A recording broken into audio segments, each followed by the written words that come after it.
But hell, Lincoln's over there too. If Sheila's there, I got to get her to do it. She's got the outfit. Might say the pledge to her. And these are Something's between the shoulders. having everything being recorded. I've been reading in this room over big parts. Didn't have this many. Everything is being recorded and on YouTube. So, You mean Mark? I not. can't. I'm sure people have started. Mark, I You can't. got everything. Including those cameras up there, those are ours. All right. We're ready to go? Hey, everyone, please get your seats. Please get your seats. We're going to call the meeting to order.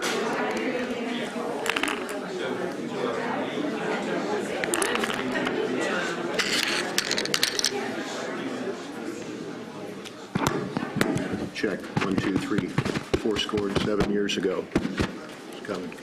All right, I'd like to call the meeting to order. I would like to start with the Pledge of Allegiance. If Sheila Clinker would lead us, and I remind everyone that the flag is up here. Pledge allegiance to the flag of the United States of America and to the republic for which it stands, one nation, under God, indivisible, with liberty and justice for all. Thank you, Sheila. First item of business is approval of minutes from the May 17, 2019 meeting. Have the board members had an opportunity to review those minutes? Yes. Any changes? Do I hear a motion to approve? I move that we approve the minutes of the May 17th, 2019 meeting. And I would second that. Any discussion? All in favor? Aye. Aye. Any opposed? None opposed.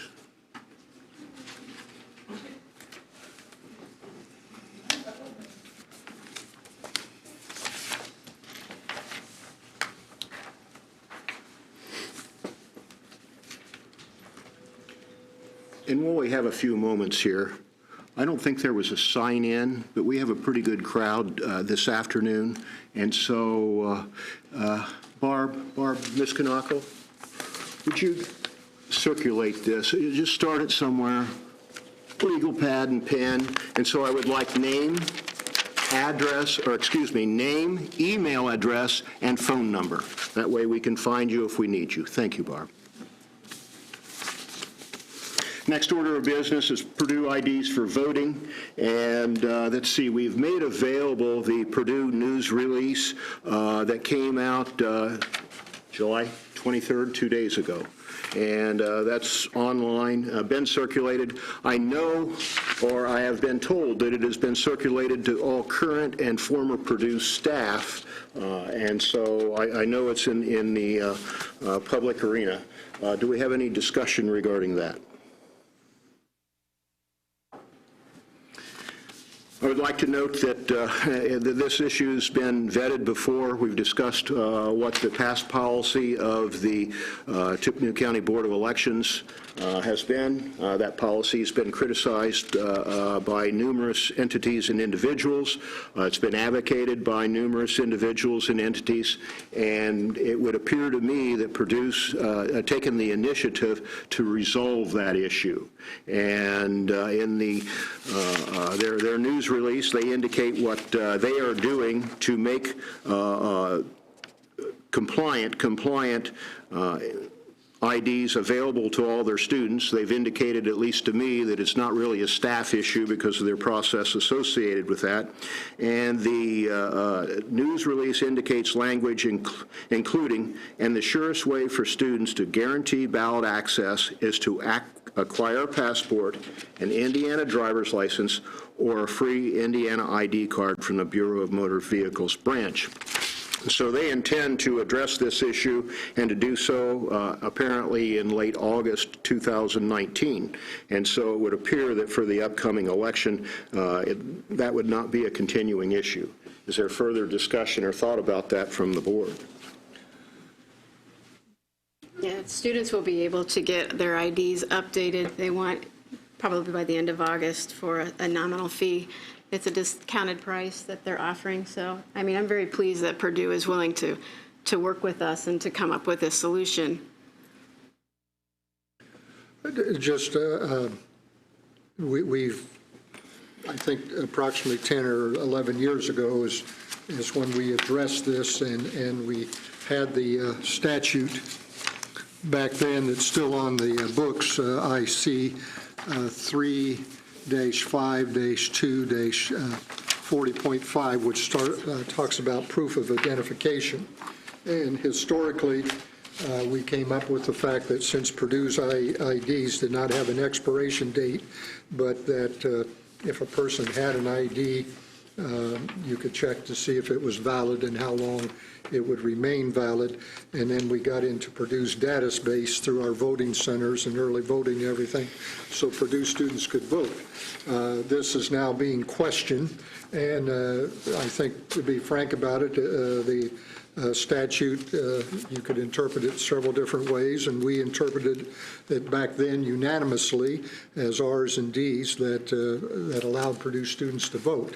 And at least my viewpoint hasn't changed on that. I don't think anybody else's has, but down at the state now, the state election board is aware of what we're doing, and they have offered an opinion that that is not proper. So we've talked to Purdue, and they're aware of it, and they've come up with this. I'm assuming that the vast majority of the people here today are here on that, and as Julie just said, I think the issue has been pretty much defined by Purdue. But if we want to take input from the public, I'm going to make one suggestion. I was attorney for the Lafayette School Corporation for 44 years, and our policy on public input was that if somebody wanted to do that, they could speak. They would have a maximum of 3 minutes. They had to basically be respectful, and they needed to lead with their name and address. So, but anyway, that's the comment I have. All right. Well, thank you, Ken. And certainly public input. There's been significant public input so far, and I'm inclined to just sort of open the meeting up for that purpose at this point in time, noting that there would be some limit, 3 minutes. I would ask, and let's face it, this is historically a divisive issue for people. Most people that are well informed understand that this has been this particular statute has been up in front of the United States Supreme Court almost 10 years ago, and they've ruled on it.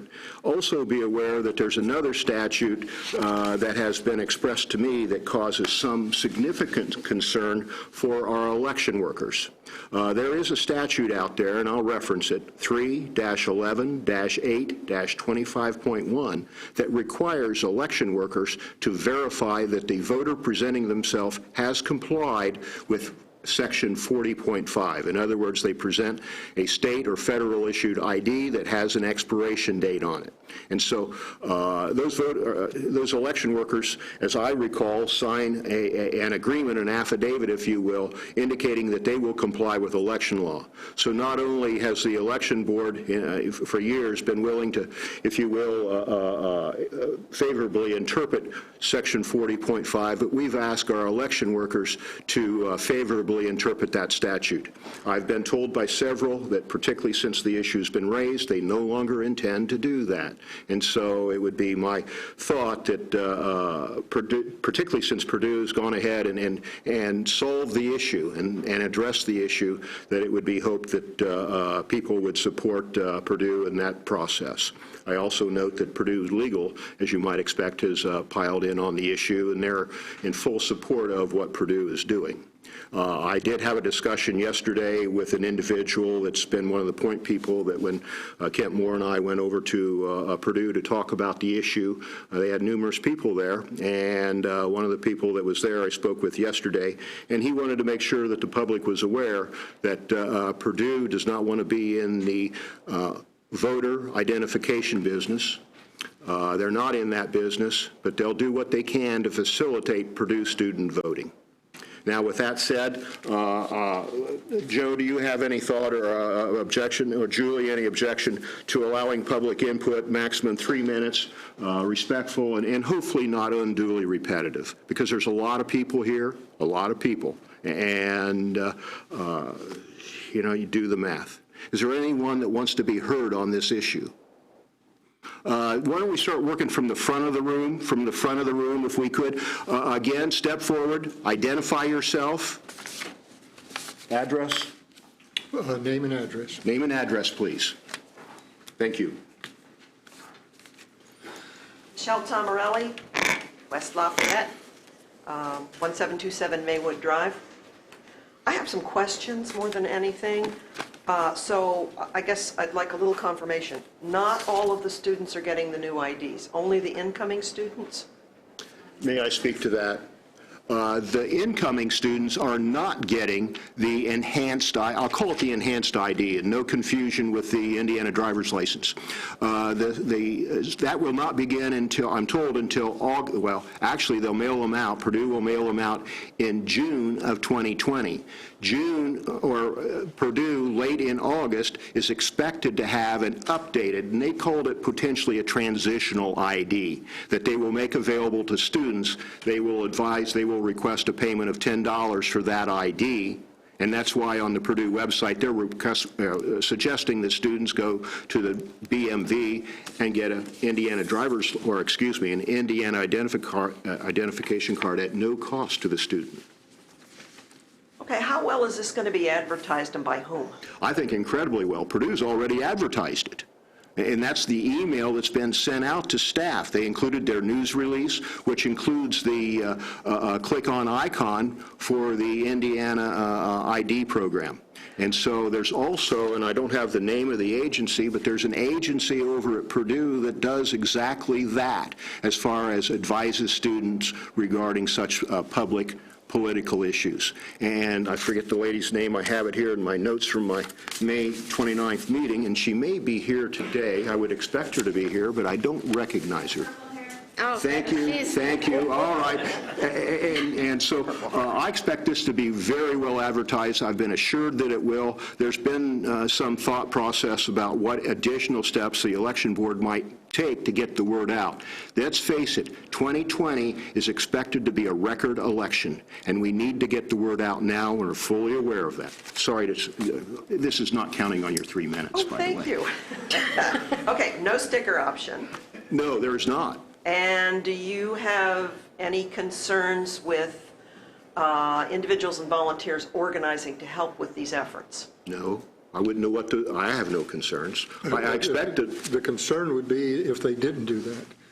Yeah, that would concern me too. Yeah, and as I understand it, there's at least 2 student groups that are, whatever they're doing, one of the things they're going to do is try to educate the student population as much as possible on this.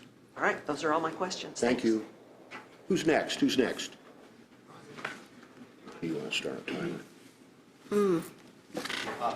So Jonathan Neal, 1001 Ferry Street, and I'm the faculty advisor for the Purdue College Democrats. And we do conduct voter registration for students, and the voter ID issue has been something that's concerned us for a number of years.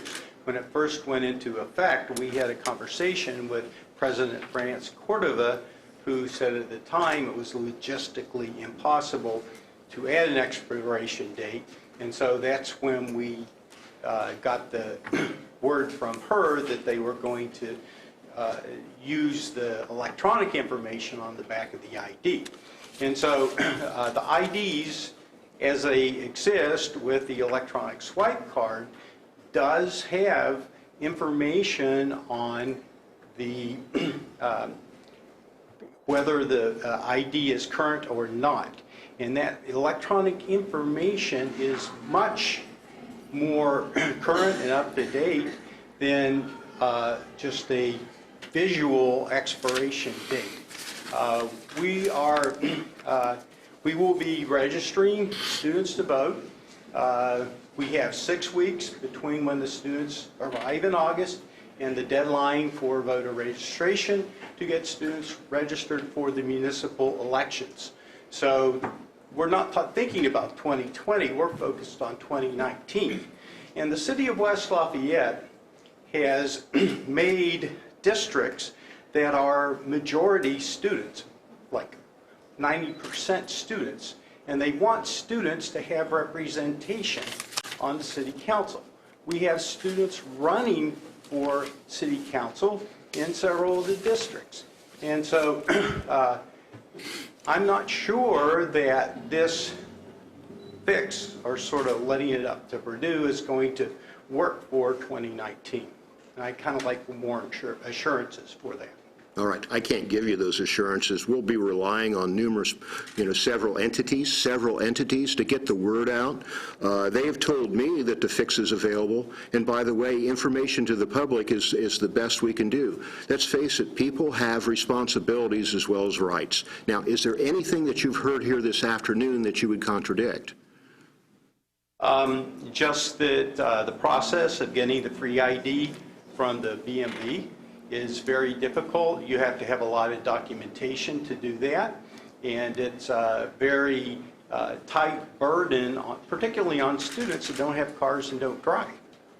We could, march students up there and put 1,000 people through the BMV and kind of shut down the process trying to get a free ID, but that's, I don't think that's the solution here. All right, thank you, Jonathan.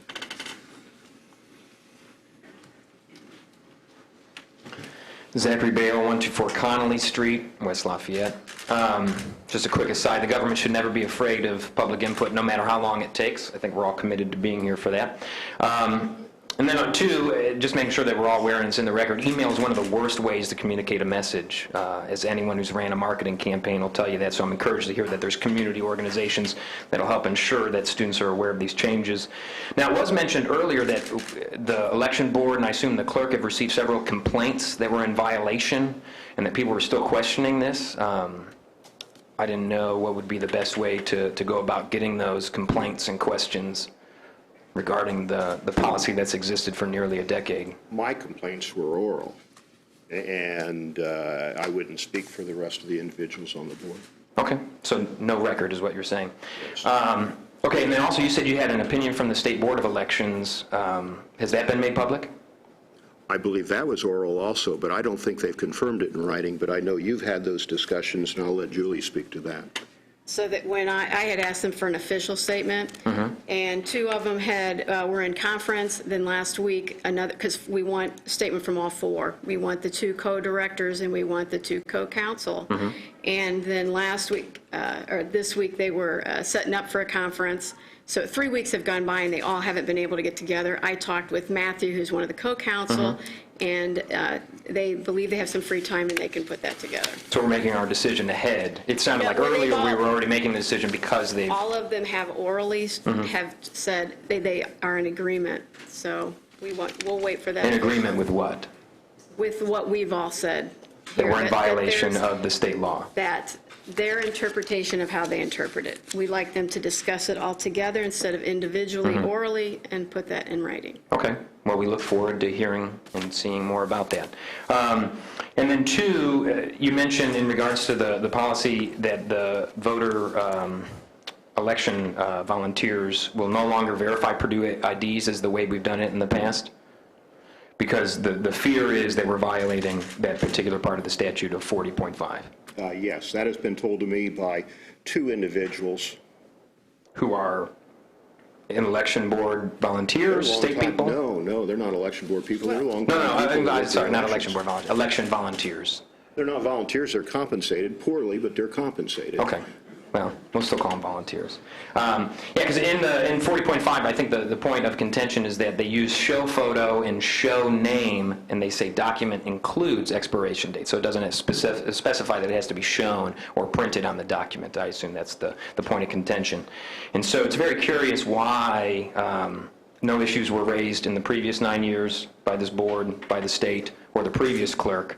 So always everyone wants to know why now, why the 2019 particular election, especially since there's a $10 fee that's on there. And as was brought up previously, there's a lot of confusion. The state mandates, I forget which public law, that the BMV issue a state ID in light of having appropriate ID in order to vote. However, it also states that it won't issue a state ID if you already have a driver's license, and that includes a driver's license from another state.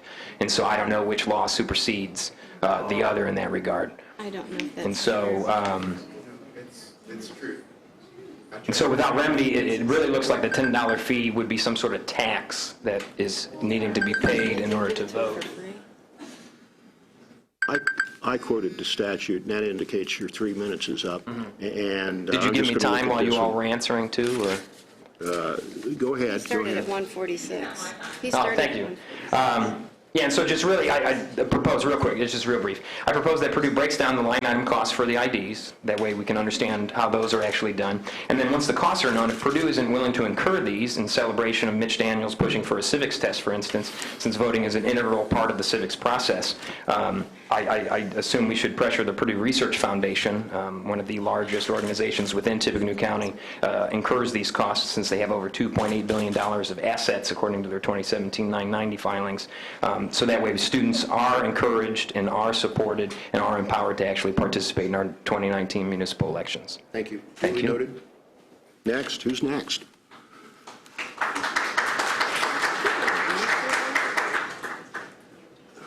Say again?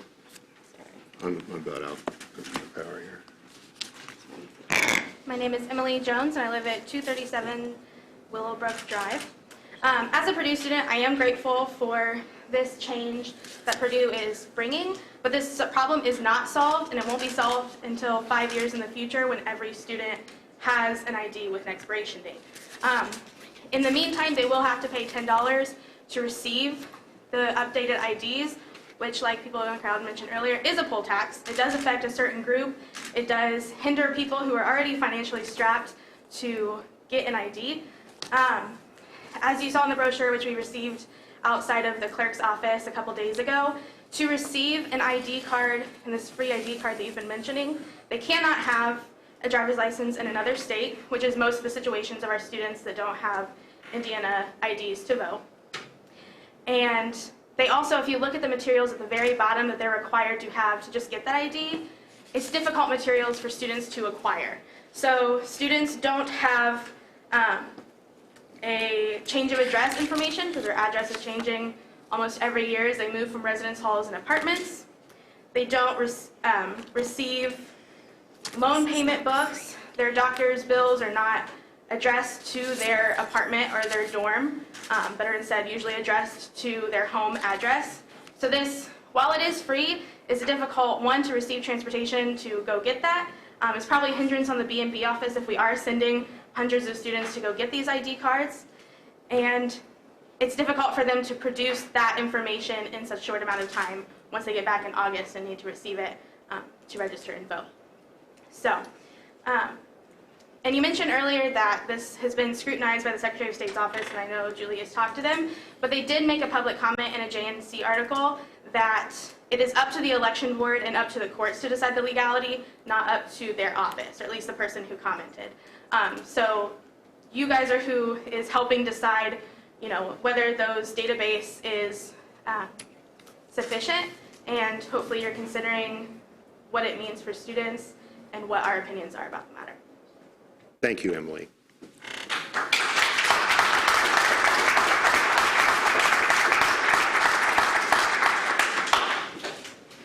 So, the issue here is really the... Your name? Oh, sorry. Yeah. Spencer Schreiner, I'm a grad student at Purdue. I run one of the campus conservative clubs, and so the point of contention is having the expiration date on the Purdue IDs, and we're not going to have those for, 5 years is what is said in the release here? No. For the entire student population to have them, is basically what they essentially are saying. And my question is if we can already have the ID with the Indiana driver's license, we can get a free one just applying for one, and the passport, why do we have to try to make a compensation if the election board really isn't okay with that based on what I've been hearing if we need the expiration date. I just want a little bit of clarification. I'm not sure I understand your question. So the election board for this upcoming 2019 race wants the expiration date on it, correct? That's the state statute, yes. So would we be making, like, my ID, which doesn't have an expiration date, able to use, or we would have to use get a new one to use it? Do you have a driver's license? Yeah, I have a driver's license. I have All right, that's what you're going to use then, but I take it from a theoretical point of view, if you don't have a... I'm an in-state, so... Yeah, I understand that you're and, advocating like, we for have, others. passports are free and fairly easy to get. No, they're pricey. Okay. It's been a while since I got one. That's all right, they last 10 years. And so the way I interpret your question, if the election workers will be trained regarding what 40.5, that statute that's up there, says, and you should expect to be challenged because that's what the state law requires them to do. Okay. Any other questions? No, I was just making sure that the Purdue IDs without an ID would not be I eligible. would not expect an election worker to accept that, because Okay, in the that's- training that that they receive from the state indicates that it requires at least a visible. And there was a discussion about whether it's included within the ID, and Purdue has assured us there's not an expiration date included within their ID, because there was a magnetic strip that we thought may contain that information, and that is not the case. Okay. All right, thank you, Spencer.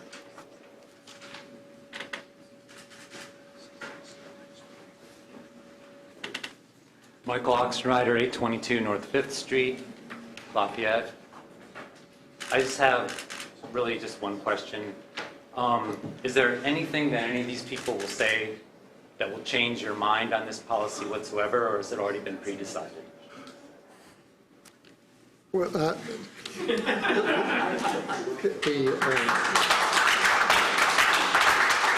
And my follow-up question is, when was it pre-decided? What I'm trying to do is a thing like, when we set this up 10 or 11, 12 years ago, we unanimously, which is required as Rs and Ds, agreed to accept the Purdue ID because we could check into the Purdue database and basically confirm that they were students. And now we are being told by the state and that is something that can no longer be done because of the way they're interpreting this statute. So when we got notice of that... I believe you previously said that you were, I'm sorry to interrupt, I believe that you previously had said that the state had said it was left up to interpretation of this county and this election board.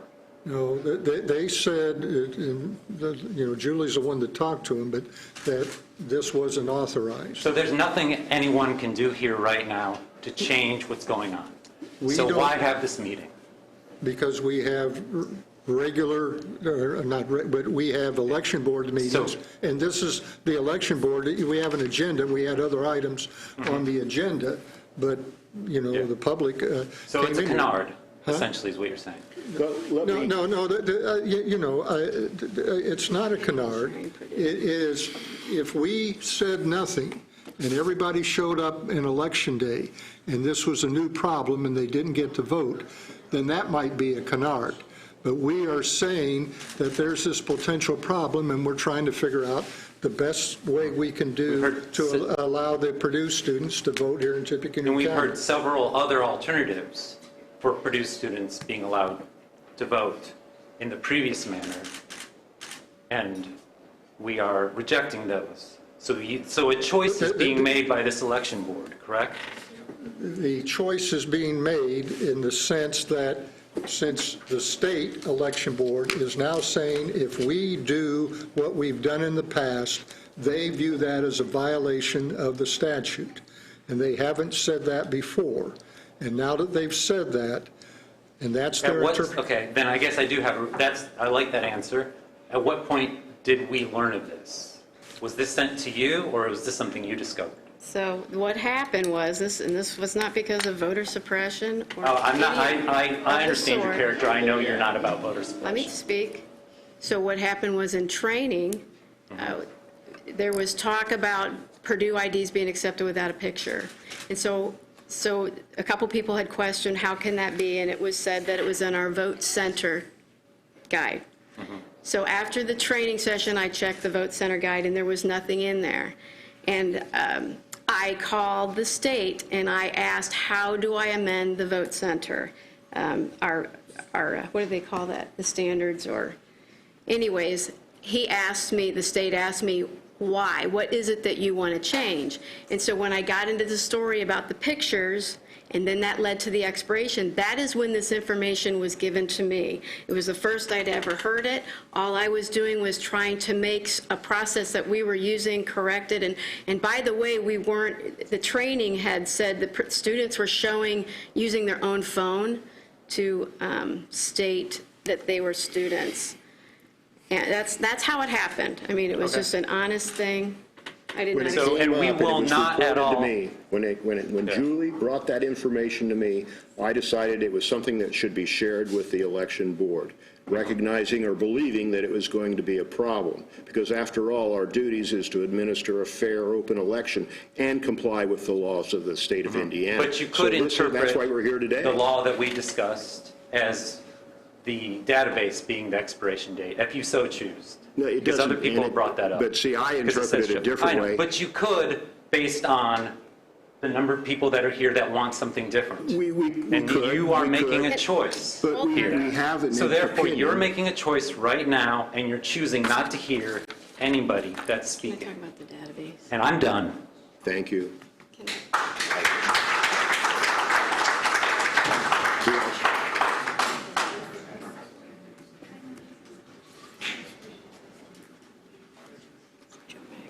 Good afternoon. I'm Joseph Mackey, 5313 Heritage Drive, Lafayette. And I would like to offer a theoretical situation. My friend John Neal was up earlier and he talked about some of the districts in West Lafayette being comprised of 90% student population. In the past, these students have been allowed to vote. They've also been allowed to run for office. So theoretically, what we're saying now is a student can run for office, an out-of-state student, but cannot vote. So if they're an out-of-state student without the proper identification, are they allowed to run for office?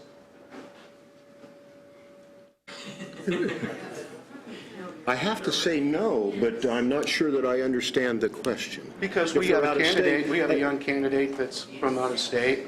But is he She? They comply with the is he or is she a registered voter in Tippecanoe County, Indiana? Well, she is, but based on her student ID. Well, no, based on her state of mind. So she's an out-of-state student who is allowed to run for an office but cannot vote. As long as she's established residency in West Lafayette, she's entitled to vote. And nothing we're doing here today or expressing an opinion regarding would disenfranchise anyone. So That's as what I'm long as she telling has people in an advance. Indiana driver's license or an Indiana identification, is that what you're saying? So Say that again, in order to please. vote, in order to qualify to vote, she has to possess what? What that statute up there, Which is generally, what I see 40.5 says. they need a passport establishing a residency address in Indiana. They would need a state and Indiana-issued ID. It says Indiana in the statute. They can use a Purdue ID that has an expiration date, and they soon will have.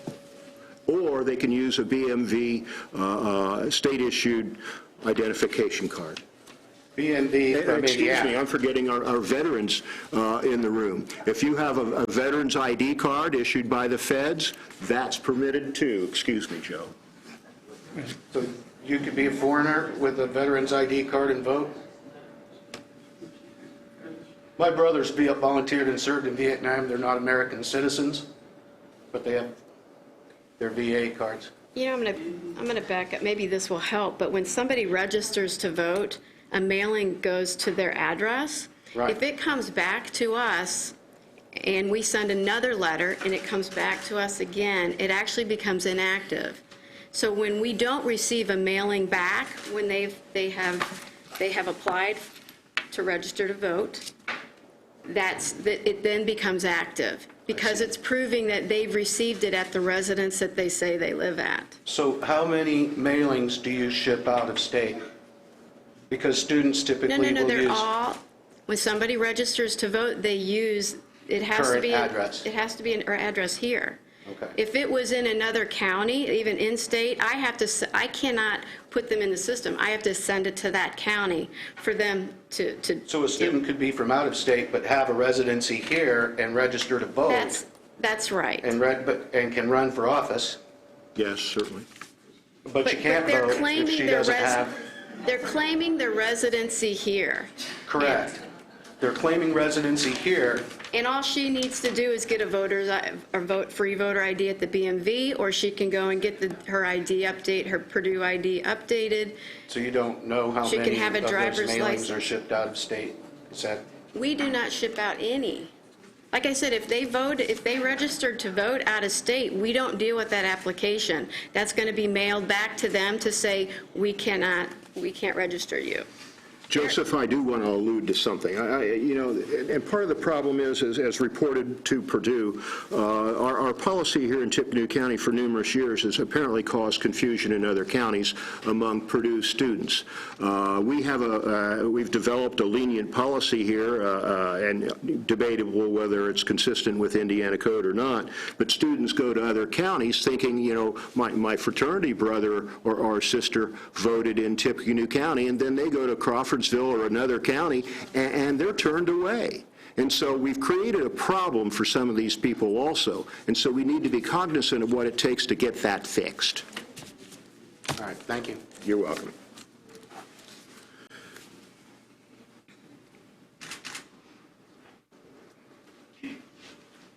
Hi there, my name is Kirsten Gibson. I live at 14... First name, I'm sorry? Kirsten. Kirsten, thank you. Yep, and I live at 1407 Virginia Street.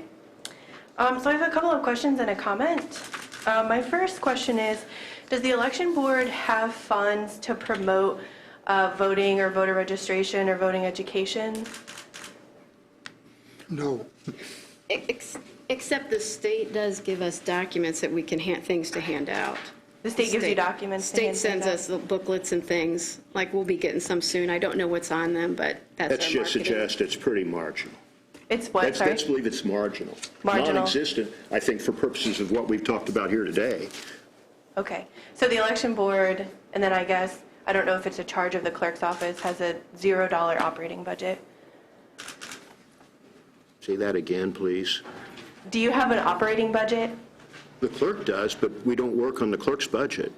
Okay. We have our own. Okay, that's fine. And is it the clerk's office charge to promote voting? The clerk, so in our county, the board is what oversees and runs elections. I understand, but does the clerk's office have a mission to promote voting? The clerk's office is separate from elections and registration. I have reason to believe that anyone in the county will tell you that they have an office or a mission to encourage people to vote. Now, Okay. I'm speculating regarding other offices. Okay. Well, so that was to inform my next question, which was, would the clerk's office or another office that does have some kind of funds be willing to give up some of those funds for students who can't afford a $10 fee for a new ID? I imagine the State Board of Accounts would not allow that, but I don't know. We don't, I mean, it's not what we do. It's certainly not a line item, and I have to believe that if they can go to the BMV and get it for free, there would be people that would complain about subsidizing a particular group of individuals. I can add that LUM will help people get IDs. That's one of the things that they do. Lafayette Urban Ministry. Would help Purdue students get IDs? They will help anybody. If they go over there and apply, they'll help them get IDs. Would that be a Purdue ID or would that have to be a state ID? That's worth talking to them about. If they see that as an issue, maybe, because usually it's a state ID, but if they see that as an important issue, that might be something they pick up. Okay, that's good information.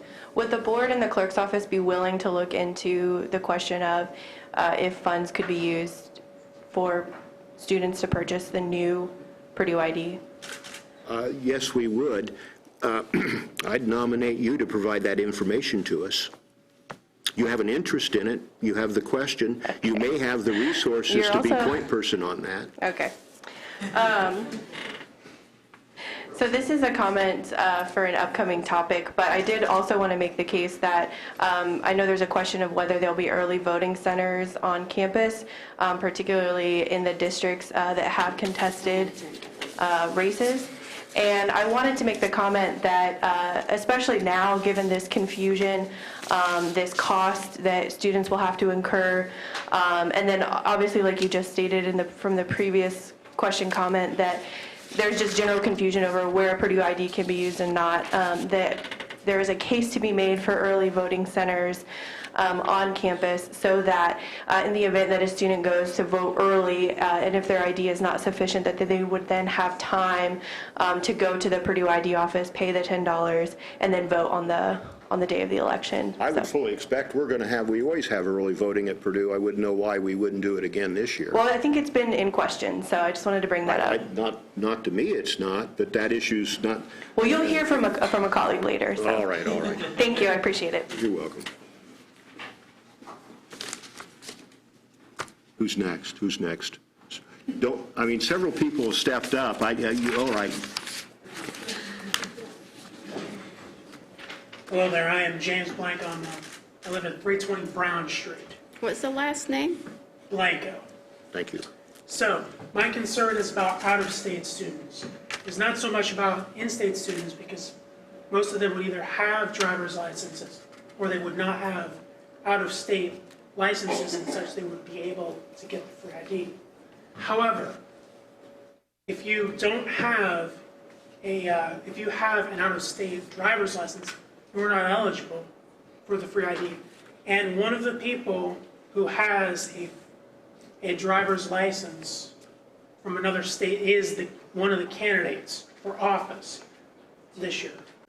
That is one of the student who is in the student district, so District 3 in West Lafayette. That is a concern, because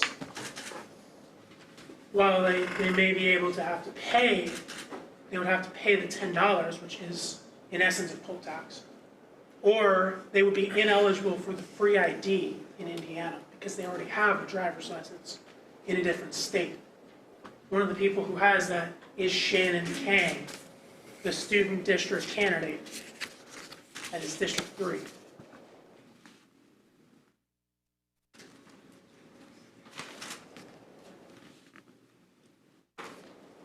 Thank you, James.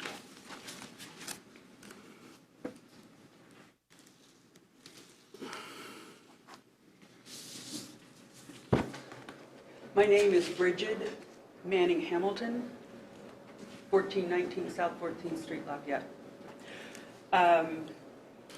One thing that I learned here today that I am truly shocked at is that the free ID, voting ID, cannot be issued to people with an out-of-state driver's license. It has been bruited as the salvation for people without IDs, with driver's licenses to vote. So that was shocking. It's really a catch-22. But my original question was that I have studied restudied both the yesterday's Journal and Courier with the quotes from Julie Roush about how this whole question arose. I went back and looked at the May 19th article in which she is also quoted as to how this question arose, and she talked about it to some extent today, and I remain confused. Did the clerk's office or the election board approach the state, or did the state approach the election board or the clerk's office to raise this question, which had seemed to be settled for at least 10 years? As I stated, I called them to find out how to amend our vote center plan. Why did you want to amend it? because I was told that the process, because in training, it was told by one of the trainers, told everyone there that they did not need a picture on their ID. And when I questioned, how can that be when the law says you needed a picture ID, they told me it was on our vote center plan. I read our vote center plan and it wasn't there. So I wanted to... What wasn't there? The statement that he had told me that they did not need a picture on their ID. All they had to do is prove they were a current student. Because there are some IDs that do not have a picture. And so when I called, they questioned me on why I wanted to amend the plan. This plan is also on the website, on the state website. And so asking questions, and I told him the answers, that's how I found out, because he told, you cannot do that, this is what the law says. And he just started literally giving me Indiana code. That's how it happened. Where did the trainers come from, the state or local? They were local. Okay, so a local person raised a bogus question, gave you bad information. No, that's... No, he gave you bad, you said the trainer Yeah, gave he you did. bad He did. information. Yes. You went and checked the information, and then between you and the state, this question, which had been settled for about 10 years, suddenly became unsettled. Well, the picture apparently was never a settled thing. I mean, the picture was Picture's never... always been a settled thing. It was never approved by this board even 11 years ago that you didn't have to have a picture. Correct. This came up because of The misinformation you were given. How did that segue into the question of the expiry date? because he started reading the law to me. He started reading the law to me, and he said the expiration date. And I said, Purdue ID doesn't have expiration date either. So that's how it started. All right. And if you would like to call Brad King, he can verify that. Okay, I am also one of the people who look forward to a written statement from the state. I am too. I do believe this, even if it is not intended to be, it smacks of voter suppression, because you're taking thousands of people who will now have a harder time getting the ID. And I'm not sure if I go quite so far as it's a poll tax, but I can see why people talk that way. And I will reiterate that I am shocked about what I learned about the state ID that is not a driver's license. And I haven't verified that, so I don't know if that's true. I will not speak to that. I would I don't know. suggest that you make that something that you do in I agree with the near you. future. Thank you. Thank you, Bridget.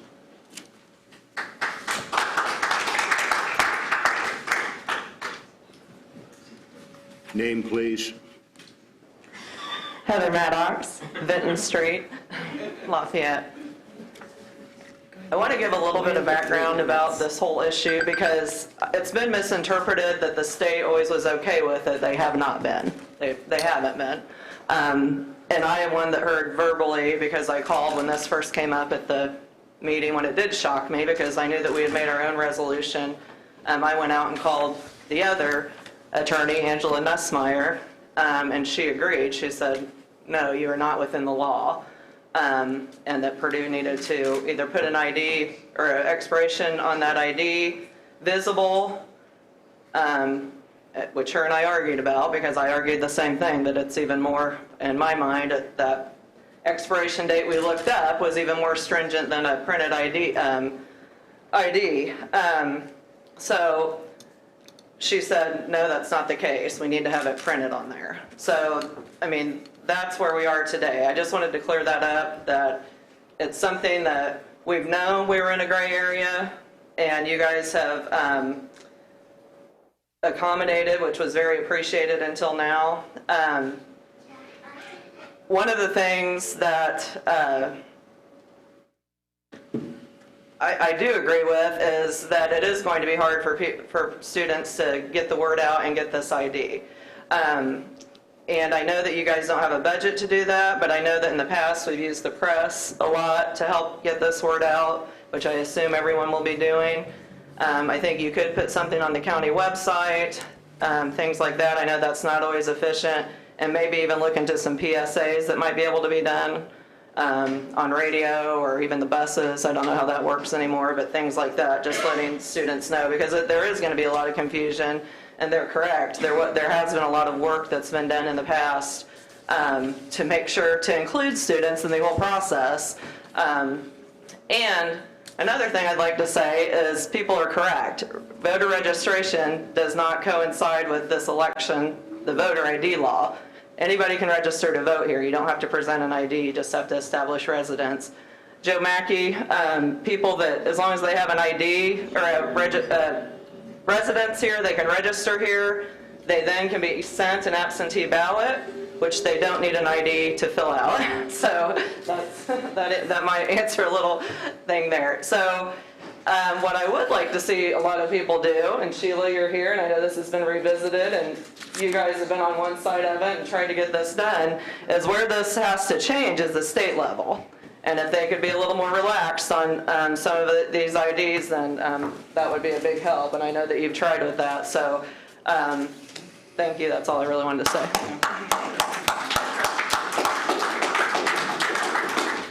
Excuse me, could we ask Heather to state her position in her formal position as a, I guess she said with the Democratic Party? Did anybody else have to? I was speaking as a citizen. Oh, sorry. Yeah, that's okay. All right, all right. Good for you. It's part of the dual role. Yeah.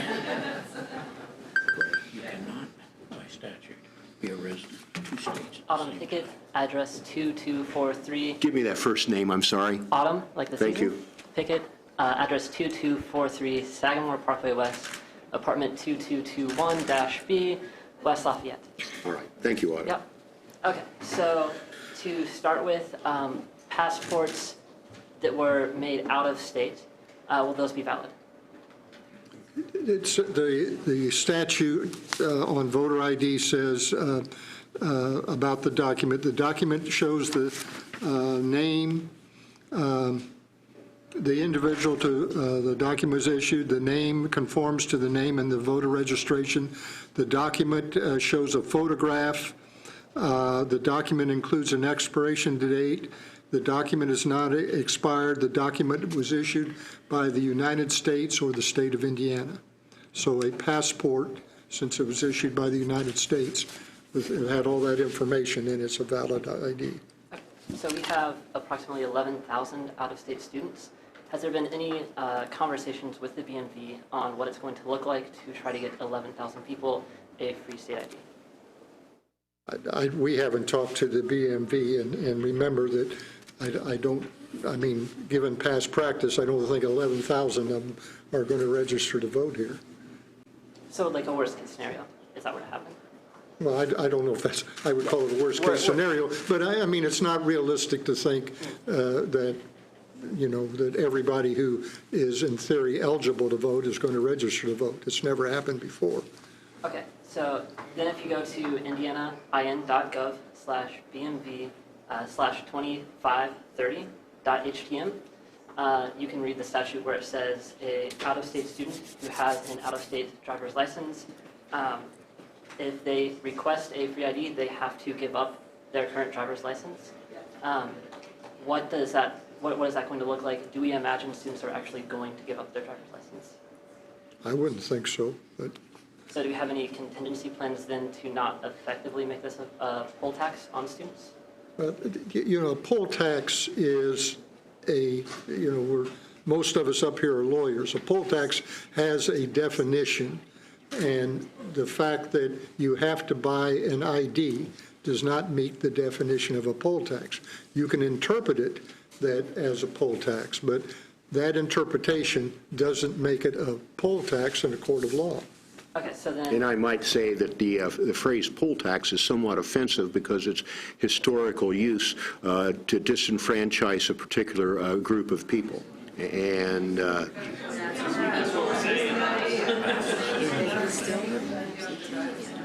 So then college students who are already under financial duress, plenty of them experiencing intense financial duress. If they're not willing to give up their driver's license, what does it look like for them to be able to then register to vote or be able to actually vote in Coon County? they'd have to change their residence here. But I'm saying, how are they going to pay for it? Or are we going to make them give up their driver's license? I imagine they'd do it just like any other voter would. They'd either get go to the BMV and get a driver's license, if you would, or they'd get the free ID. But you mentioned your theoretical involves surrendering their out-of-state license. Is that correct? Yes. That's the law. Okay. And so I take it, if they're in Indiana, they might want to consider having that Indiana ID and complying with that. I mean, that's what seems to me. I don't know that you could even get on an airplane in 2 years without a proper ID. And maybe I don't understand your question, Autumn. If you would restate it again, please. So, Indiana driver's license is not free to acquire. If they already have a previous ID or previous driver's license from another state, and they don't wish to give up their current driver's license or pay for a new one, then they also don't have the funds to pay for a student ID. What is that going to look like? It's going to look like it's going to cost them a little money. I'm not sure what the fee is. And but let's face it, the rest of the citizens of Indiana have to do that. And so why should there be an exception made to a different group? Yeah, I'm just asking to clarify that they will have to pay in that circumstance. I don't know what the BMV is going to charge. I mean, that's up to them. Okay, that's all. Thank you. Thank you, Autumn. Hello, my name is Luna Renee. I live at 2470 Kessler Boulevard, Apartment D, West Lafayette, Indiana.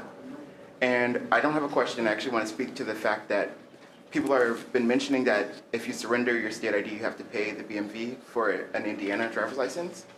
And that fee is $16, which is actually more than what Purdue would be having students charge for their student ID. And I have a feeling that you guys knew what the rate is, but you're alluding to the fact that you don't know what that is. So I did not know. How can you say that that is not a poll tax if I literally have to surrender to get a what should be free ID, but it will cost me $16? Forgive me, whether I know what it costs or not doesn't make it a poll tax. And it's the same thing that if you live in Indiana, whether you're here temporarily as a student or as a migrant worker or whoever else might be here for whatever reason, you still have to pay for a driver's license in Indiana if you want one. And so the $10 to Purdue seems like a better deal to me from a convenience point of view, but if you don't have the $10, if you will, if you're attending Purdue and for some reason you're on extremely limited funds, then you'll get a ride out to the BMV. Now, the real issue in my mind would be, what do they require? And I understand that can be difficult. What do they require for you to get that Indiana ID? Because I just recently obtained my enhanced ID. For whatever reason, men can get one a lot easier than women because occasionally they change their name after marriage. And so there's these other issues, but I go back to what the statute says and what it requires and what the solution is for the voters. So I guess my question is, why would it be free for someone who doesn't have a driver's license versus someone who does have a driver's license? You'll have to take that up with the Bureau of Motor Vehicles. Why can't y'all take that up with Well, them? I mean, it's not what we do. It's above our pay grade. So then what do y'all actually do for voter registration except for tell people that, nope, you can't register, you can't vote with your student ID? This isn't a voter registration issue. It's a voting issue. Registration is different from voting, and it's what is required by the law for purposes of voting. Fair. All right. Thank you. Okay, then you're going to have to wait until everybody else is done before you get a second pass. I have an answer to your question about the license. All right, thank you. Hi, I'm Lisa Dellum. I'm from 1016 Catherwood Court, West Lafayette, Indiana. And so I just wanted to say that students last year, a lot of them went out and voted in the 2018 election using their ID. And next year, this fall, they're not going to be able to do that. The same student who doesn't have a Purdue or the proper ID. So what I would like to propose is, this isn't their fault. They didn't do anything wrong. They've been voting. can we look at finding a solution that maybe working between the Board of Education, Tippecanoe County, and Purdue to help fix this gap between people not having the expiration date on their IDs to in 5 years when everyone has that. That's what I would like to propose is let's find a solution that works because the students didn't do anything wrong. We have a change of interpretation of the law. We're trying to make it right. Let's try to make it right for everybody. So, thank you. Thank you.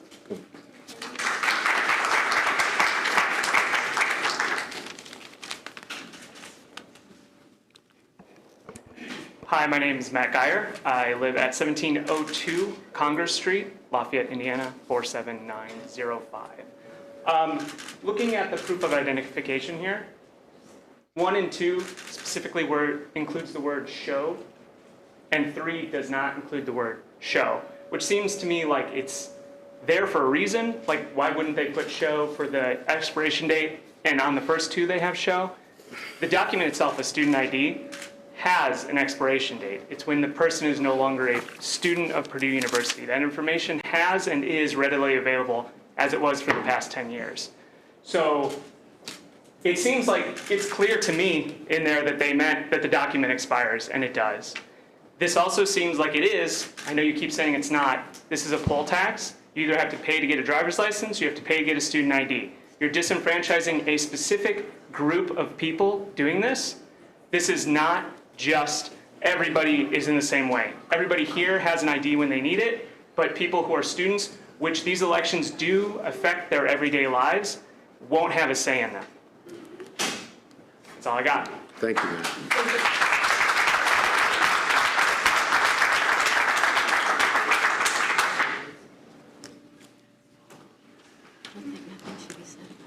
My name is Brendan Betts. I live at 1994 Klondike Road. And I guess I have a point of inquiry to a degree. I know obviously it's kind of a hot topic to talk about it being a poll tax, and I don't think that you're overtly saying pay $10 and then you can have the right to vote. It's clearly not that simple. I do think, however, that it does somewhat rely on extenuating factors around, obviously, because there are barriers to getting a passport, barriers to getting the proper Purdue ID for this purpose, and barriers to getting correct state ID. Is that right? Am I correct in understanding those things? You guys understand these things as well? You understand that there are barriers, of course, to get a passport, to get the proper state ID, or to get the proper Purdue ID. Is that right? Some people will call them barriers, some people will call them requirements. Absolutely, absolutely. So there are, in fact, other requirements, levels to clear, essentially, correct, right?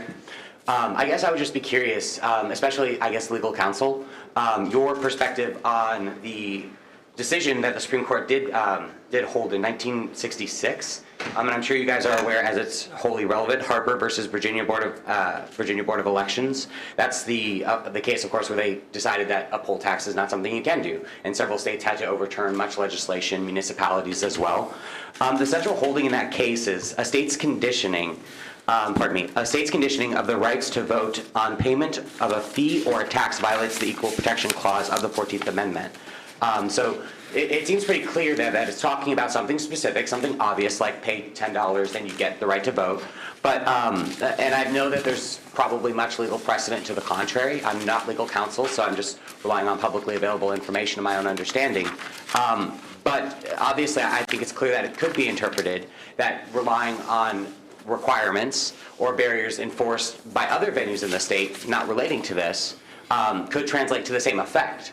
And I think that the intent, obviously, of the justices, Justice Douglas, who wrote that opinion, was clear to enfranchise more people versus leaning on their requirements. It was more so built with the intent to enfranchise more voters rather than to passively allow a poll tax, which is what I think we could argue this is. It's not an overt attempt, but it is kind of a passive attempt to rely on the other rigmaroles of administrative processes and voter identification requirements. And again, I don't think this is an active force, but I am curious to get your perspective on how this doesn't violate that. Obviously, there's legal precedent you could point to, but I'd like your own understanding of how this does not put an undue burden upon an individual seeking to participate in the democratic process in this community. I'm going to go at it a little different way. Sure. The law this statute was on the books when we dealt with this 10, 11, 12 years ago. And basically, you know, I was here as a voting member. Randy was here as the Republican non-voting member. Joe was here as the Democratic non-voting member. Julie wasn't yet clerk. But the clerks we had back then, Linda Phillips and Krista Coffey. At that point in time, we basically said this is somewhat of a gray area, but our mindset was, how can we allow as many people that are entitled to vote? And that's what we came up with, this interpretation. If the law says if we aren't interpreting this correctly, it is possible. I'm not saying that that is a crime under Indiana if we're allowing people to vote that shouldn't be allowed to vote, and we are fully aware of that. So that has now come up and been set out there, and if we allow the Purdue students to vote as we have in the past, and that is taken to court, and the interpretation is upheld that that was improper, that could invalidate the whole election. So what we are trying to do is be proactive in the sense to put it out there. And here's how you can get it done.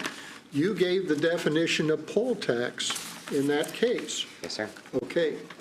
That is where in some states, and it was, I think, primarily directed against minorities, that they got to pay to vote. Right. And the Supreme Court says you can't do that. Right. But just because some people say having to pay $10 is a poll tax, I don't think that's the way the courts are going to look at that. They're not going to call that a poll tax. So to me, that's a debate that doesn't really get us any place to have it. So Brandon, let me interrupt you and kind of pile on a little bit on that. And I'm familiar with the case that you referred to. I take it since you're obviously astute and well-informed regarding these issues. I am not a student, sir. I hate to correct you and interject. I'm not a student. I'm actually an elected official in the community. You're aware of the Crawford case where this particular statute went to the United States Supreme Court and they indicated this is not a poll tax. So I think they're a pretty good, No, absolutely, and so I do hear you. Again, not to interject, but I did ask for not necessarily the jurisprudence, but rather your own interpretation. And because obviously it's been interpreted one way, I did make that clear. I don't think that this is something that's going to be overturned, but I'm just curious what your own legal understanding is, because obviously from some perspectives, this is an undue levy. And in fact, actually, in that same ruling, you get some of Justice Douglas's perspective when he says, essentially, whether you're in the farm or in the city, it shouldn't matter your access to these bureaucratic administrations. It's more about someone being able to participate. He does highlight that. So I'm curious, obviously, along a legal line, that's not in question, I suppose, at this juncture. However, from more of an ethical and moral understanding of the intent behind the ruling, I'm just curious how that's reconciled in your head. I would like to speak to that because I was a non-voting deputy. I was troubled at the time with the express wording of the statute. But keep in mind at the time that the board came up with this workaround, if you will, that there were several considerations. Primarily the consideration was it happened quickly and there was no notice to anyone. Well, there was notice, I mean, like anything else, but it wasn't in the public domain to the extent it certainly is now. So as a board, we were looking at this thing in the cold, if you will, from an objective point of view, trying to facilitate voting of a particular group of people.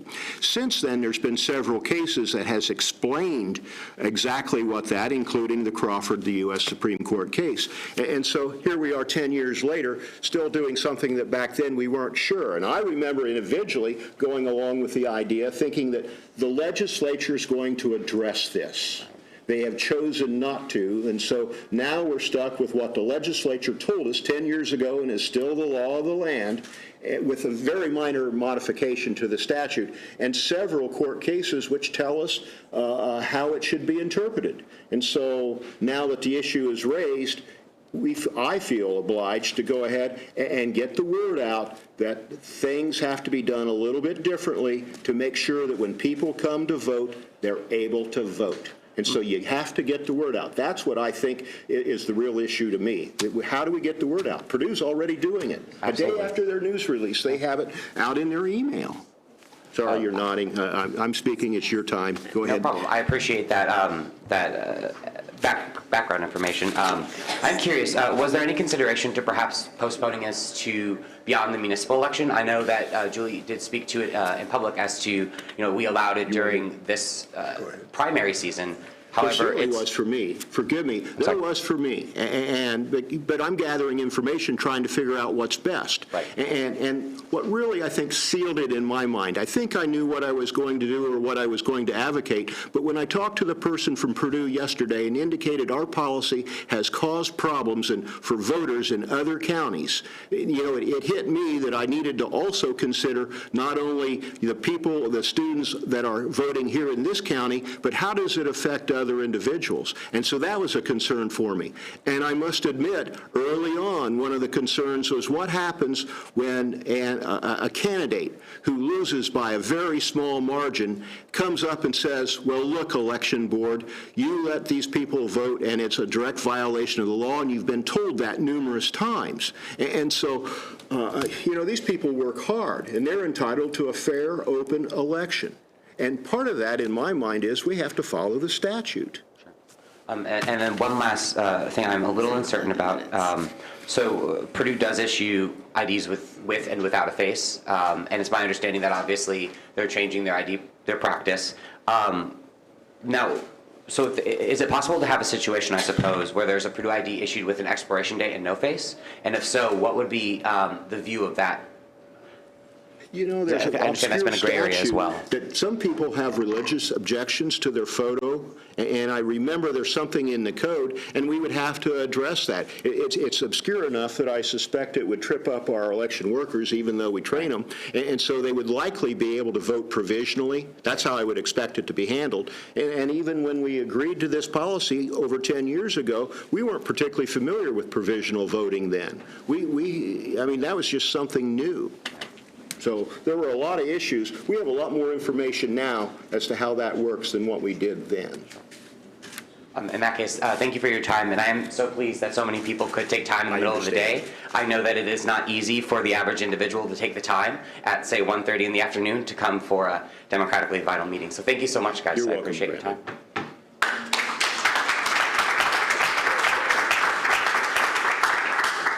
Hi, I'm Gretchen Bertolet, 3510 Woodfield Street in West Lafayette.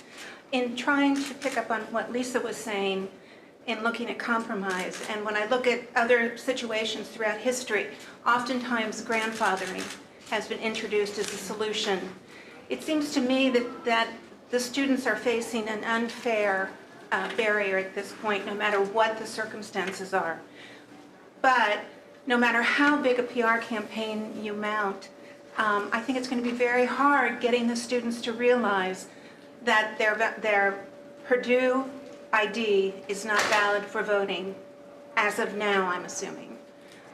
So what about then grandfathering people in, the students in, for a year to let this process of having to redo IDs take place and not disenfranchise them from upcoming elections? Grandfathering is one of those things that blesses things from the past, and mostly it's a judicial kind of an obligation that works out. We don't have any authority to grandfather anything. But let me tell you, when that statute was passed, and here's where the pigeon may roost, Representative, that statute, when it was first passed, under that statute, using the identification card that I carry, I couldn't vote, because it didn't have an expiration date on it. And guess what? After they figured out that ones issued by the Department of Defense could be changed, or wouldn't get changed, what did the state of Indiana do? They changed the statute. And that's the problem here. It rests right in that law, and somebody at the General Assembly needs to clean this thing up. Well, I agree. No point. Wait a minute. No point. Since day one in this thing, has anybody on this board had any other vision other than that the students should get to vote? Now we're trying, 10 years later, to still figure out how get around a piece of legislation that needs help. Oh, I agree, and I think all the good vibes in this room now need to go, Sheila, and try and get something done at the state, because we do have a major problem with this. But for 9 years, the students have been permitted to do something. Now they're being told they can't, and I just was wondering if there's a bridge from the past to the future that wouldn't make this quite so difficult. Would that there was, and that we don't jeopardize all of the people and cause them, by doing that, looking over it, they commit a criminal offense. Gotcha. I do want to mention, and it came up earlier, one of the questions regarding, well, why now? Why don't we just kind of wait until next year? Again, this comes back, next year is expected to be an incredibly big election. And so I personally would rather make the splash now, get the news out now, get people trained now, so that next year they don't try to do what they did last year or what their buddy did last year. We just need to get the word out. Thank you. I appreciate that. Thank you.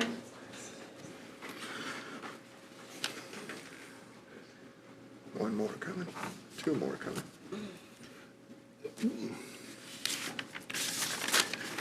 Here, hang on. Find a spot in the front there, if you would.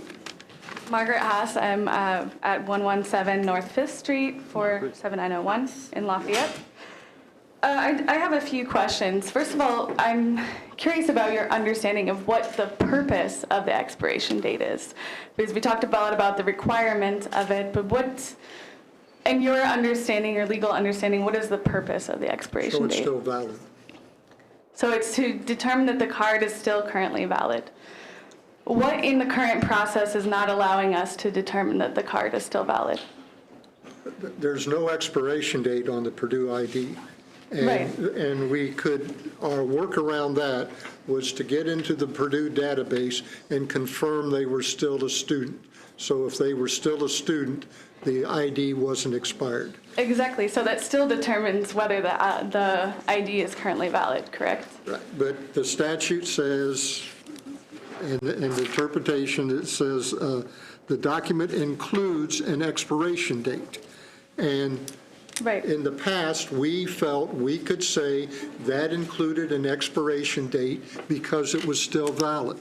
Right. But now the State Election Board is saying that interpretation is not acceptable. Okay. So is there, this goes back to Zach Bale's question, is there a published legal opinion to that effect? No.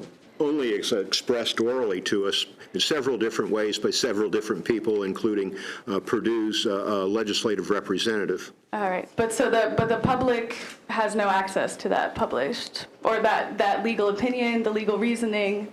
We're working on getting one. But the decision is being made today before we have access to that reasoning. Is that correct? What if we just said, okay, we're just going to do what we did before, and then the state tells us, hey, we told you you shouldn't do it that way.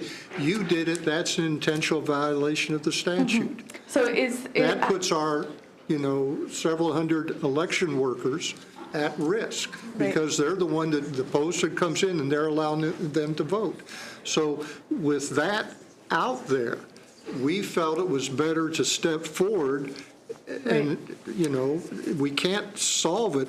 I mean, it'd be great when we went over to Purdue, hey, can you issue a new ID that has an expiration date? And they basically said that was $1 million event for them. Yes. And that makes sense to us that, they're not willing to do that, but they're going to break it in. I really worry next year, about this because we say it happens in the summer.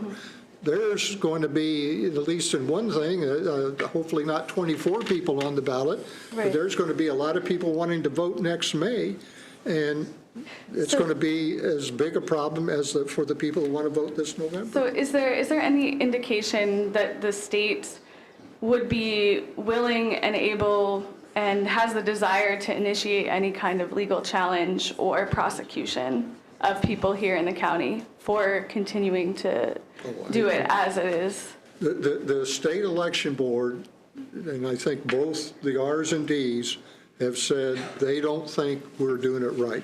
Right. So is there a reasonable possibility, if we were to continue the same policy, that election workers would actually be prosecuted or would be. In my There would be mind, some there kind of is that judicial possibility. challenge. But why would we expose, once, I used to do a lot of defense work. Some of my Right. colleagues used to do a lot more. And the point is, I would never want to expose our election workers to that problem. I mean, they don't know. We know about the problem now, and we're doing what we can to fix it. But to have somebody that's working for the public at the polls be subject to possible prosecution for that and be at risk, whether our prosecutor would choose to prosecute us or not, is an undue risk that I can't ask other people to take. That was one of the considerations that has caused me to conclude that this needs fixed, and it needs fixed now. Have there been other cases where poll workers have been prosecuted for similar? Not that I'm Offenses. aware of. There's been other things, but I haven't seen So it. maybe it's not unreasonable for us to conclude that that's not necessarily a very likely event, especially and you if the may state conclude that. understands that you are acting in good faith. Right? I assume the state believes you're acting in good faith. You assume the state is acting in good faith. That's just my question. My next question is, do you foresee an increase in provisional ballots? As people come to the polls, maybe they haven't really been educated well enough. They're a little confused. And they come with their Purdue I see ID. an increase in it because that's one of the things we tell the poll workers. Right. If nothing else, let them vote provisionally. And then we have the 10-day window to try to validate the vote. But to be frank about it, once you get to this statute and how the state is telling us to administer it, it's going to be awful hard if all of those provisional votes come up and the only issue is, well, they didn't have an expiration date on their Purdue ID. It's awful hard then to say, I'm going to vote it anyway because we've done it in the past. Yeah, so that seems like it would be putting the election officials in a dilemma, how to deal with these provisional ballots after the election. And the candidate that loses could say, I want another crack at it because you didn't allow a fair vote. Right, but even in the proposed policy, if we expect an increase in provisional ballots, there might be students who say, I had a Purdue ID and it worked in the past, why doesn't it work now? We could have an increase in provisional ballots. And would there be increased training for poll workers about this issue?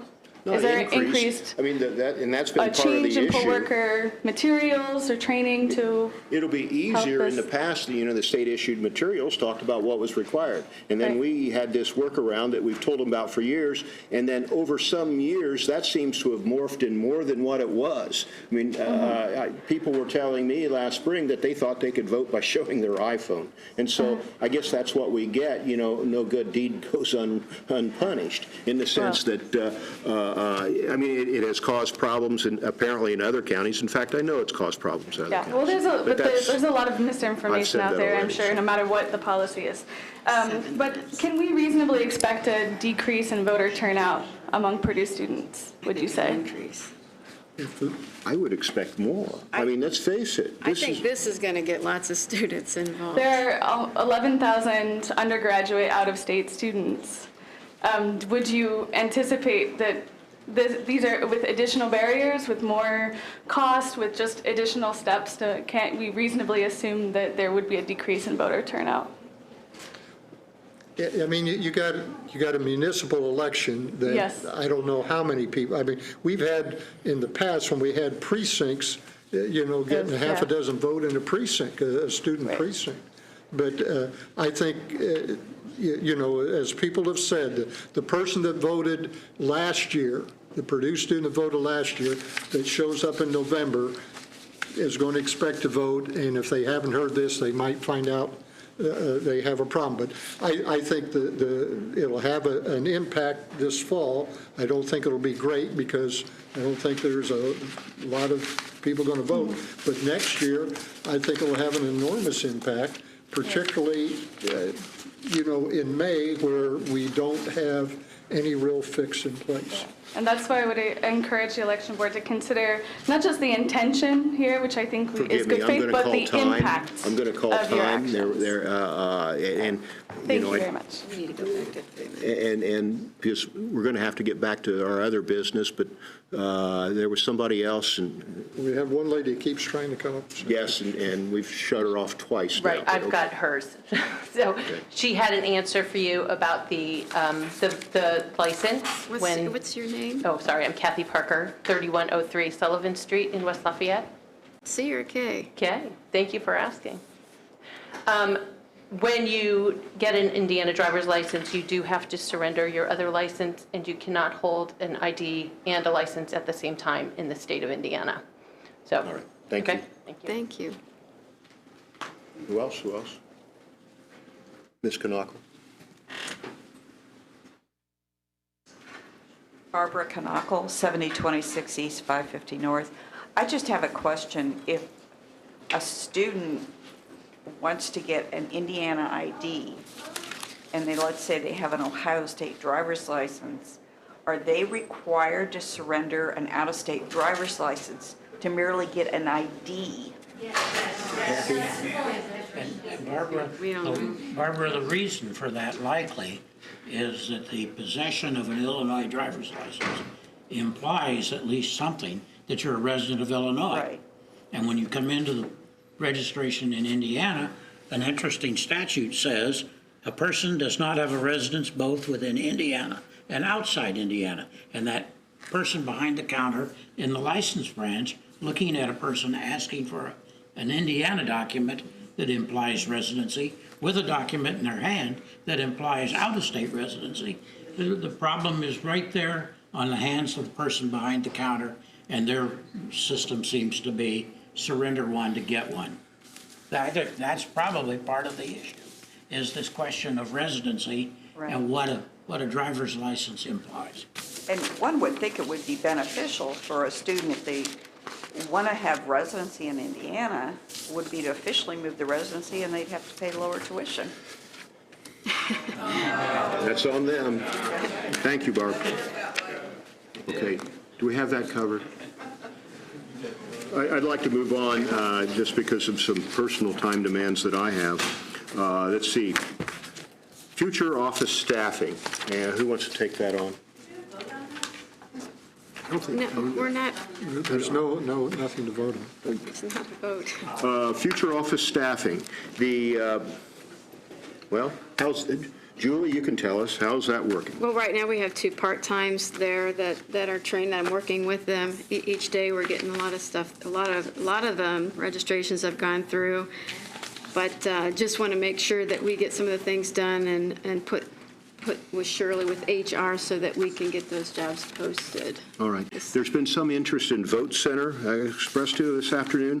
Why is that on the agenda? It seems too early. Well, I put it on there because I think that we need to tour a few places, so I've given you a list. Let me pull this up real quick. So this is just for Election Day. I'm not suggesting that all of these are used, but we cannot use the Tippecanoe County Fairgrounds. We may want to tour the former YMCA building to see if that would be a place. I've had 3 people talk about is it Kroc Leadership Center might be. I've seen that it's been used at least once as an early voting. Morton Center is not an option, and maybe we ought to look at the City of West Lafayette and tour that. That's the old Happy Hollow Elementary. When are these normally, when do we submit our list to the commissioners for approval? Well, actually, a new law passed at the end. Is that the one that went into effect July 1st? Yes. All right. But nevertheless, we do need to come up with something so I can call them and make sure these are available places, and that's why we work ahead of time. It's not that we have to pass it, but to get, to work on what do you want, how many should we use, is what we're looking at. All right, all right. So we look to change locations, and certainly we note what's been said earlier today about maintaining our Purdue early voting locations. There's a 4-H fairgrounds unavailability just because of the construction, and when that's done, then they should be back on Well, yes, but I don't know, that building's going to be gone, the one that you're used to. Yeah. But the swine barn will probably be, sometime they're going to have pavement, and it might be a really nice building to use later. Didn't it work well this fall? I mean, I know there was an accessibility With the issue that was exception of the resolved. gravel. All right. But I mean, the 4-H, it's not that they're tired of us, they're just not available. And they're going to rip down the building, yes. All right. So we're looking for alternate locations in that general area. Yes, and if you guys want to, let me know if you want a tour. If not, I am going to go look at those and make sure they're ADA All right. compliant. Clarksville election uncontested. So have you received that in writing or confirmation that they were not looking to have an election? No, I'm letting you know that I sent them a letter, letting them know. I'm sure they know that's uncontested, and to see if they want an election or not. So once we get that writing back, you guys can make a resolution, and we won't have voting there if that's what they choose. Can we do that resolution now, believing that we would, there might be some, that they're going to confirm one way or the other, and because I don't know when we're going to meet next?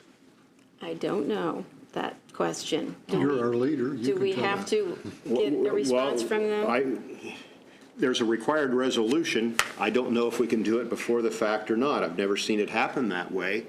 But I take it we would want to not incur the expense of preparing for an election that won't be held. I think that would be a consensus, that, assuming Julie feels the same way, but maybe we just have to have a quick meeting once we get it official. My instincts tell me that would be better, but Yeah, all right. that's what I think too. So no action taken on that at this time. Legislative updates. All right, let's start out with the proficiency standards. What's that mean? So these standards have come in. They are now, they're standards for employees to access the state computerized list in the SVRS system, and they must be deemed proficient by January 1st of 2020. This does not apply to poll workers, which I'm just finding out, which is a good thing. But anybody else, they have to take this test. So this test will be, they're working on it now. It's almost done. All right. And, but I have some recollection, and may not be under these categories. What's SVRS supposed to do regarding paper trail and voter verifiable ballots? Is that under here somewhere? Yeah, that one's different. That's, SVRS is the state voter registration system, so that does not have anything to do with the VPATs. All right. But there's no plan for approval of that yet, is there? No. Don't we have a time frame within which we have to have a paper trail, I'll call it? Yes, but that's not until the end of 2029. However, the next one on the list, let me pull that up so people can, this is on the agenda, so people can follow the legislative updates. So the IC code 31114-2, this one we need is important because you cannot borrow, lease, or purchase any more DREs without the VPAT at the end, after the end of this year. Speak English, please, for our audience. That's the voter verifiable paper auditable trail system. So we don't, what we can use what we have currently. However, if we need to replace any of them for the 2020, or if we need to add more, we need to make a decision before the end of the year, or we cannot use them. All right. So that's what's important about But we them. don't have new equipment, right? No. So isn't a decision being dictated to us? We won't have new equipment. No, we won't. Well, I don't. But if we want to make sure that we have enough of our old equipment, we need to at least get into contract this year with Dominion. All right. Point well taken. Thank you. Anything else of note regarding the legislative updates? All these, I think, are very important. You guys should know that they passed a law on voter registration drives, that it's a felony to pay or offer to pay an individual any property based on the number of voter registration applications obtained by the individual, and it is the board that would assess a $1,000 fine. A bounty fee is going to be assessed? Let's call it a bounty because that's what it is. All right, thank you. Absentee applications to vote, they may mail, must be received not later than noon, on 12 days before election. It used to be 8. I've mentioned that before, but it's important that people know that it's 12 days before. The application mailings, it is also a new law, a mail communication of more than 100 that includes an Indiana absentee ballot application is required to set forth the name, mailing address of the person making the mailing, and board may investigate, hold hearings, and impose civil fines up to $1,000 for each of those. The next one is, this is dedicated devices. This is also very important. This is concerning e-poll books. We cannot use e-poll books and put any other software that's not needed for the essential purpose. They must be kept off of the poll books. That also includes any other activity, no software, no search engines, no applications are allowed on the e-poll books. That's a new law. The new conference attendance, member of separately created county boards of registration now required to attend. What? Say that again. I knew that would hit. So they're saying that the boards, it's now required that you attend the December training, December 16th through the 18th. That's just what I want to do at Christmas time, but all right. So there's a session this year, or the 16th to 18th? Actually, I think it's 17th and 18th. 16 is probably not an actual education date. They also have a new law that the inventory is confidential. We do not share that. And then public tests, this is also new. No longer, we choose 5% to test in front of the public. That is no longer our choice. VSTOP is actually going to tell us which serial codes we are to test in front of the public. All right, we'll see how that works. Okay? So that's... Are those randomly selected? I picked... That's a new process for VSTOP, but go ahead, Julie. Yeah, but I mean, are the numbers randomly selected? Yes, they are randomly selecting them. Thank you. Unfinished new business. Do you want to talk about election equipment very briefly and what you might be looking to do in the future regarding replacing our equipment? Well, so e-poll books are being certified right now with the state, so we're waiting on a response to that. And then we are looking at the last week in September, looking at demoing voting machines. What do you mean by demoing voting machines? There are several vendors that are willing to come here and demo these. All right. Different do ones. we think the public will be invited to that? I would think so, but all right. They want. But we're talking about trying to get folks, I mean, there's some nice whiz-bang equipment that we've seen that has a voter verifiable paper trail, and it's expensive, but eventually our equipment's going to have to be replaced, and so we're trying to get ahead of that. Not saying it's going to happen next year for the 2020, just because I don't think, that it can be in place even if we had the money. And so we're looking at alternatives, and there will be some future notice regarding that. And the board was invited to witness an election in Michigan in August, I think August 20th, if you want to see I keep fed. a hybrid machine. Is that any of the stuff we've seen in Chicago already? You've not seen it. Nope, Okay. this is And why do totally we have to different. go to Chicago to look at election equipment occasionally? Because they're not certified here They're in not Indiana. certified, and there's some law that forbids them from showing that equipment down here? Correct. All right. And that's the same with Michigan, but by the way, what's in Michigan is also being certified. It's in the works of being certified right now. Good. Thank you. Anything else? You've had your 3 minutes. On a previous item. Just public comment at the end. This is regarding a different issue. All right. Appreciate it. Zachary Bale, 124 Connolly Street. I'll just summarize a few things. Yes, the public, I'm sure, would be more than happy to attend any demo of equipment. And then in regards, is it a financial reason why we're not purchasing equipment ahead of the December 31st, 2019 deadline? It's a certification issue to me. The Well, it says equipment that we I don't would have like to have it purchase certified. has not been approved by the state of Indiana. And so it's not even a debate at this point in time. It seems all the equipment that's out there is kind of an add-on type system. And so we're looking for something that's being designed, I'm looking at something that's being designed from the floor up. Okay. With all, kind of off-the-shelf type equipment that you can replace replace things. It looks like it'll be a lot cheaper, at least that's the hope, but, excuse me, the wrong choice of words, less expensive. Yeah. Okay. Understood. And then finally, I'd be remiss if I didn't mention any open government or transparency items. And so we had a little gaffe regarding the July 11th meeting. It didn't meet the 48-hour time frame for open door law. That's not true. It was posted 48 hours ahead of the meeting? Post 48 hours, all it has to do is be on the door. And it was on the door? There's upstairs on my office. Well, then why was the meeting canceled?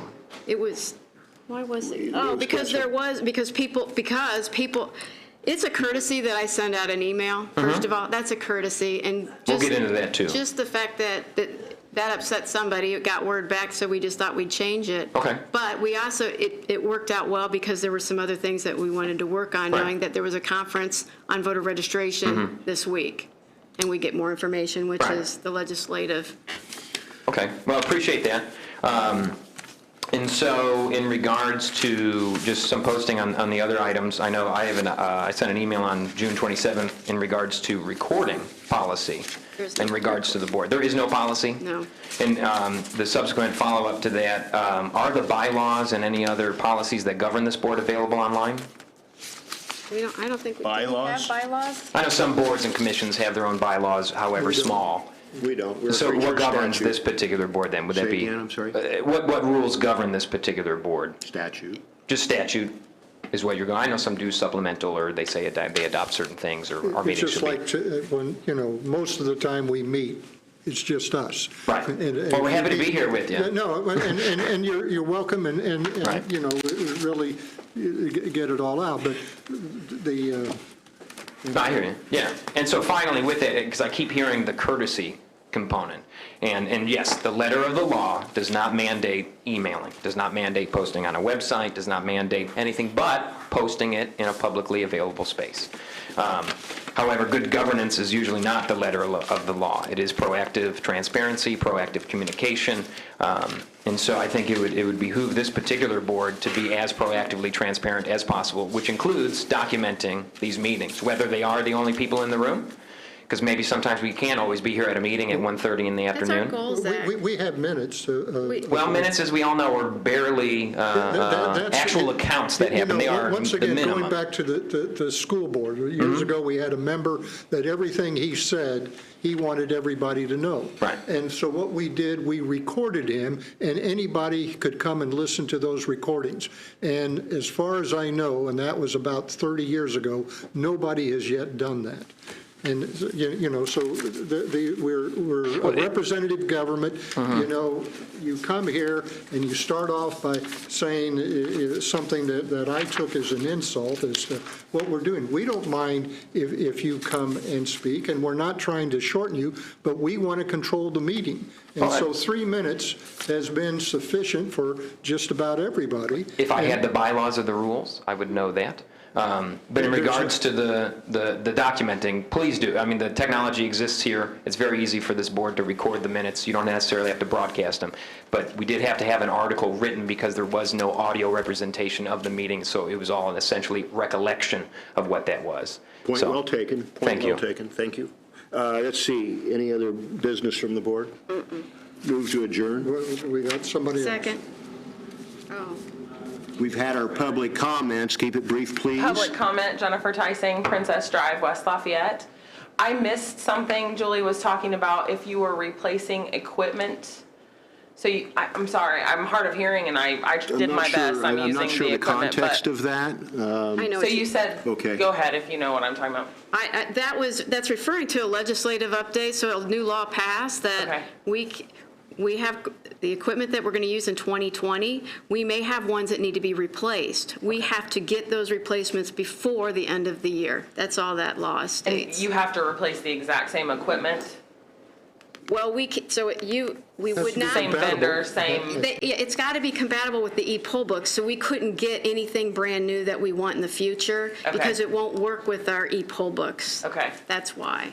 So we don't believe at this time that we would have enough equipment for the 2020 election. It's something we have to look into because we're concerned. You're concerned that we don't have enough. Well, we have it, but it doesn't work. Correct. Some of it is outdated. I mean, the equipment's, what, 15, 18 years old? Correct. And so we're thinking of potentially going and renting some machines, because all these DRE machines, there's a lot of them out there. Okay. Instead of purchasing, because if we purchase them for the 2020 election, we have to turn around and purchase new machines for the next election.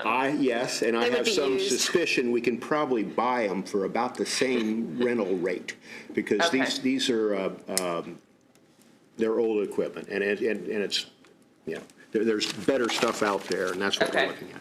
And just one last comment, I have people and myself that continue to want to participate in these public meetings, but it is really hard during the day. If you could hold them after 5 o'clock, that would be wonderful. Thank you so much. Point well taken, thank you. Move to adjourn, forgive me, Well, can I at least just I'll make it brief. we have other people, and now this is what Well, this we is per got, the but all clerk's right. request that I give you this letter requesting Croc as an early vote center. Oh, So I wanted to provide that. no, that's not a problem, thank you. So yeah, this is per the clerk's request, and we just have some data backing up why Croc was a good location in the 2018 election, and why we hope that it can be considered again for election day and early voting. As someone made the comment earlier, early voting gives students the opportunity that if they don't have that correct identification, we can clear it up, and if we put it at Croc that's near residential halls, we'll receive more students and community members, because it's a little more accessible, for like parking wise and things for employees. We have to look at those issues, as you're well aware. Yeah, no. And if it's worked in the past, it's been accessible, those types of things, I wouldn't know why it wouldn't be in the future, so yes, that would be considered. Thank you. You're welcome, thank you.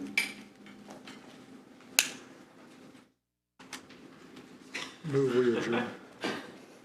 Second, any discussion? All in favor? Aye. Thank you. Thank you.